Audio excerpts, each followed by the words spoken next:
Hello and welcome to the Cambly English YouTube channel.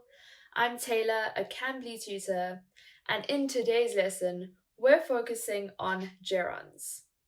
More specifically, subject gerunds. Let's start off by defining a gerund. As you might know from the previous video about gerunds, a gerund is a verb that ends in ing and serves the role of a noun in a sentence.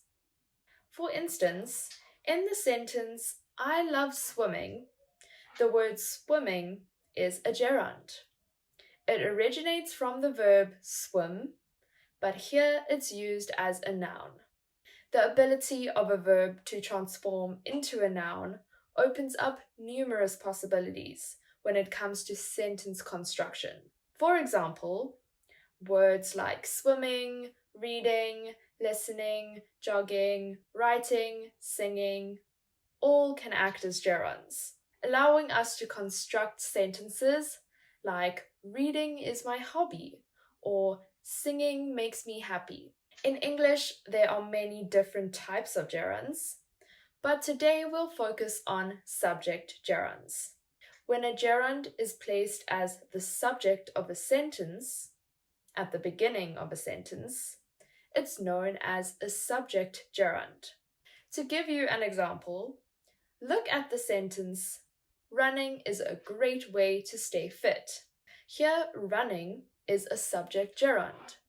It's the main subject of our sentence. Another example, cooking can be quite therapeutic. Here, cooking is our subject gerund. Let's go through a few more examples to help you understand this concept better. Studying regularly leads to success. Here, studying is the subject gerund, making a general statement about the action of studying. Exercising boosts your energy levels. Exercising is the subject gerund here, leading to a discussion about the benefits of daily exercise. Another example, traveling broadens your horizons. In this sentence, traveling is the subject gerund, introducing the idea that the act of traveling has an effect on one's perspective. And some more examples, driving requires concentration. Writing well takes practice. In each of the sentences, the words driving, studying, exercising, traveling, and writing are subject gerunds. When forming sentences with subject gerunds, remember the conventional sentence structure: subject plus verb plus object. However, in this case, creating sentences with subject gerunds simply requires starting your sentence with an ing verb, which takes on the role of a noun.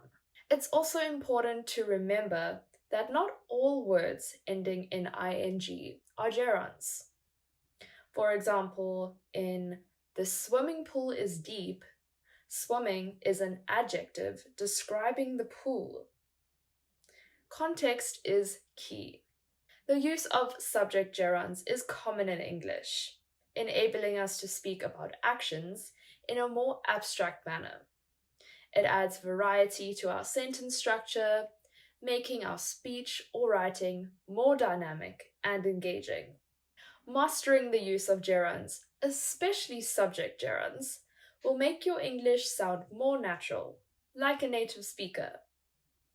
To build this skill, immerse yourself in reading and listening, spot the gerunds, and try constructing your own sentences using subject gerunds. And that concludes our lesson for today. For those of you who are unfamiliar with Cambly, Cambly gives you instant access to friendly native English speakers like me. You can take English lessons anytime, anywhere, right from your phone or your computer. Schedule your next lesson with me using the link below. Thank you so much for watching, and I'll see you soon.